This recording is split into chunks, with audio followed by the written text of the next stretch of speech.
and welcome to Coffee Chat with CASASC. And this is a special edition of the Coffee Chat. So we're trying to have a party, which it looks really festive here, but we're trying to celebrate our volunteers.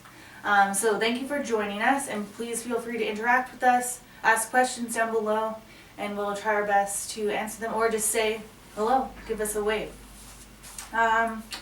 Usually we talk about BYOM, which is bring your own mug. So we're going to do that today. And Erin has brought a really cool mug. I don't know if you can see it. It's from Banff, and it says Canadian polar bear in a snowstorm. Yeah. And it's kind of like marbly looking. Yeah. It's really cute, actually. So when did you buy that? I could not tell you. Okay. It's an old, well-seasoned mug. Yeah, one of my many trips. Awesome. So like I let in with, it's National Volunteer Week, so that's what this guy is here, and so we're just wanting to really thank our volunteers that we have on board with us. You guys are the reason why we stay in operation, and you take care of so many things, so we really want to celebrate and honor everything that you do for us here. So, going with the theme, cheers to volunteers, we want to do a brief cheers for you. So you could all raise your mugs of tea, coffee, maybe something else. So cheers to you. Cheers. So, as you noticed, I have a different guest every time, and this time it is Erin. Hi. So Erin, what is your role with CASASC? What do you do here? Well, I am part of the admit team, but I am also support to our volunteer coordinator, Michelle, who unfortunately could not be here. We help with the crisis line. Yeah, and Erin is a big help, just behind the scenes, everything we do here. So, how many volunteers do we currently have kind of on board with us? We have about 70 volunteers. 70. Yeah. That's awesome. Yeah. And what kind of roles do they fill usually? So a huge chunk of them volunteer with our crisis line. And then we have other events that we have volunteers that help out with, and that sort of thing. Okay. Main question, which we get asked a lot, is how do I become a volunteer? So with that, you would actually just get in contact with Michelle, our coordinator.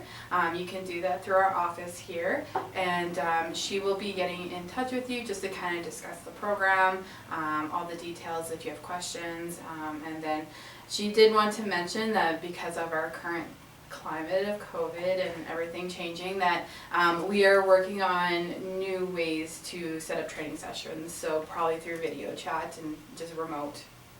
So, Okay. yeah. So, get in touch with Michelle.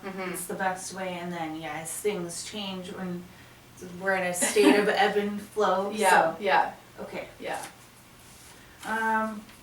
If I'm thinking about volunteering with CASASC, what is kind of the commitment level? Like, Okay. how long do I have to do it, and kind of how many hours would I have to volunteer? Yeah. So the nice thing is that we do have, I guess, 3 shifts per day to pick from. They're usually like 8-hour chunks, and we typically ask about 2 to 3 shifts per month. And if you're able to sign up for even just a year, that's huge. And so if I'm volunteering for the crisis line or the helpline, I can be anywhere, like remotely. You can be absolutely anywhere. Our chat is, online, and then obviously like the phone calls come to your phone, so you could be virtually anywhere. And and that's why I mentioned our volunteers are based all across Everywhere. different provinces and places in Alberta too. So, which is kind of cool that you can just log in to the system that we use and be volunteering. Yeah. And the shifts you said are like 8 hours, so they're overnight sometimes during the day. So there's an 8 to 4 at 4 p.m. to midnight, and then midnight to 8 a.m. Okay. Yeah. Another question a lot of people ask is the helpline or crisis line. I'm calling it the helpline, by the way. Yeah. Is it confidential? Like, if I'm someone in need and I text into it, is my information going to go anywhere? will people know my name? No, so you are completely anonymous to us. We don't get your name when you call in. We don't have your information at all. So it is confidential. Confidential and anonymous. Yes. So our line, the helpline, is this number here, and it's available 24 hours. Mm-hmm. And it's actually available to anyone in the province of Alberta. Mm-hmm. Anytime they can call or text that number or do the web chat, which the number should be here for our website. Yeah. But it's not on there. Yeah, so it's open to anyone in Alberta, which is kind of cool. Mm-hmm. So say something kind of came up in my life and I am looking just to talk to someone. Mm-hmm. Who can text into this line? Anybody. Anyone? Really anybody. I mean, it could be victims, survivors, family members, concerned individuals, like anybody that is in crisis, just needing somebody to talk to, like anything. Anybody can call in. Okay, that's Mhm. good to know. Yeah, and that's why I'm kind of rebranding it as a helpline, because you don't have to be in crisis. If you have a question or you need some support, yeah, Mhm. the line is Mhm. here to help you. Yeah. And I mean, this is a different time than many of us have ever experienced. I mean, if you're feeling lonely and, you know, kind of feeling those emotions, I mean, you can call in. There's somebody here any time of day. Right, and, okay, another question.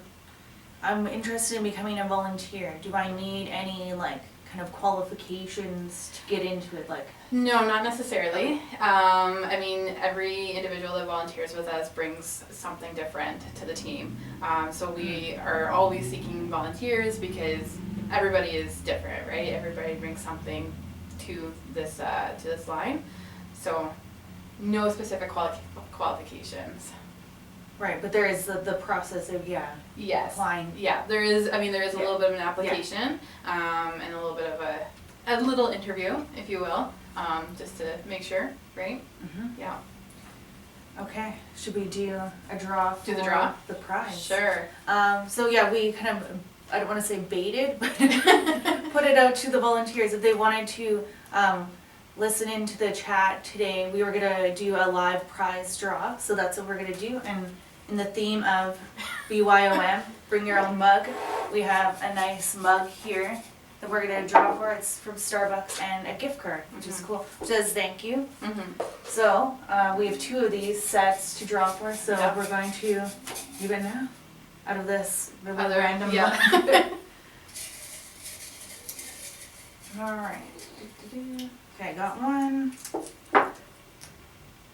Emily, our volunteer Emily, has won an awesome mug and gift card. Mm-hmm. Yeah, I don't want to put Emily fully on blast, but if you're listening, Congratulations. awesome, you Yeah. won, and we'll let you know. Yes, yeah, we as will well. let you know. Yeah. All right, and we have one more.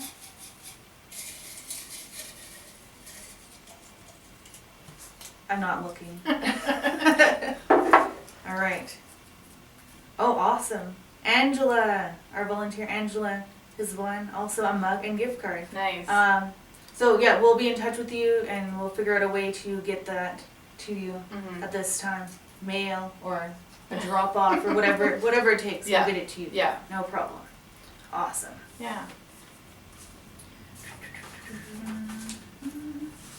We did the draw. Since it is National Volunteer Week, I'm going to talk a little bit about what volunteering means to me, because I think it's really important in instilling volunteerism into youths at a younger age is very, very encouraged by me. I asked Erin earlier, I was like, do you want to talk about other places you volunteer? She's like, nope, that's all you. Yeah.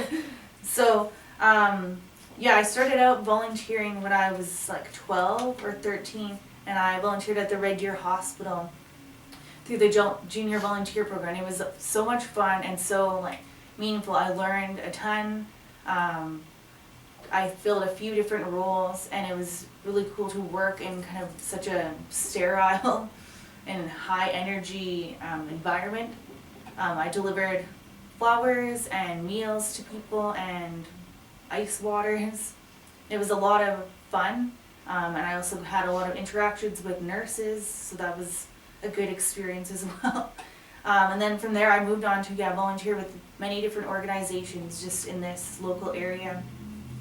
Volunteered at a few places in Calgary for some events. Like I volunteered for this puppet festival once.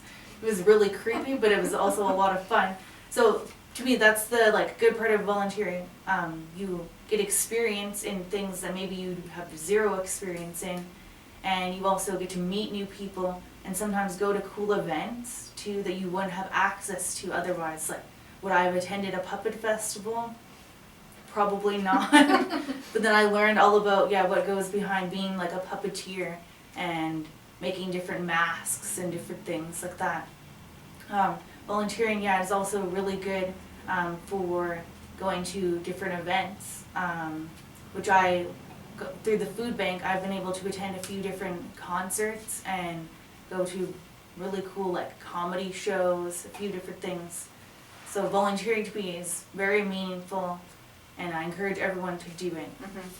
I don't know if you have anything to add about volunteering experiences in general. Well, I used to volunteer with the archery club. Okay. I mean, it was That's a lot cool. of fun, yeah. So I mean, it's great because you get to pass on skills and learn new things, and yeah. Yeah, and usually if you're volunteering for a fun run or something, you'll get a shirt, which I think is kind of cool. So I have a collection of all these shirts of places I volunteered for. And I volunteer, with the food bank, so we have actually a specific shirt for the barbecue crew, which is a green one that I occasionally wear. It's just a lot of fun. I've met such a diverse group of people through volunteering, so I really encourage you guys to check out, if you're in Red Deer, Volunteer Central. They have lots of opportunities there that are one-time volunteer gigs or long-term things. There's so much out there to help out with. So I encourage you to do that. Yeah, and I mean sometimes too volunteering helps with seeking employment as well. Yes. I mean even with us, sometimes volunteering with our agency leads to opportunities within the agency, right? I mean, we, especially with the crisis line, you learn trauma-informed care skills, which are huge to employers. So it's a good opportunity for sure. Yeah, and that's what I mean. It's a good way to gain that experience and those skills that maybe you don't have, but you're interested in developing them. Then seek out those organizations too. So you want to come on board with us because you're wanting to get into the counseling, that realm. Yes. So this is your gateway in. For sure. Yeah. Awesome. And I did want to refresh, just because we are under this pandemic, the CASASC services are still all fully operational. We have a team of around 8 therapists that are doing video chat and phone calls, counseling. We're accepting new clients, so if you have been inside your house and you want to talk to someone, start working through some steps towards healing, please give us a call and we will line that up for you. We can do it, probably as soon as possible. So if you give a call to our admin line at 403-340-1124, Kathy will set that up for you and you'll be talking to a therapist hopefully very soon. Do you have anything to add about the crisis line? No, just our phone numbers here, as well as our web chat is on our website at CASASC.ca. It's a tongue twister. It is, yeah.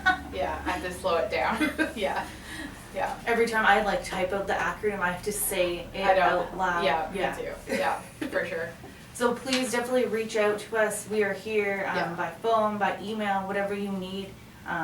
Be in contact with us. Also stay tuned. We're going to have some virtual events coming up next month because it's Sexual Violence Awareness Month.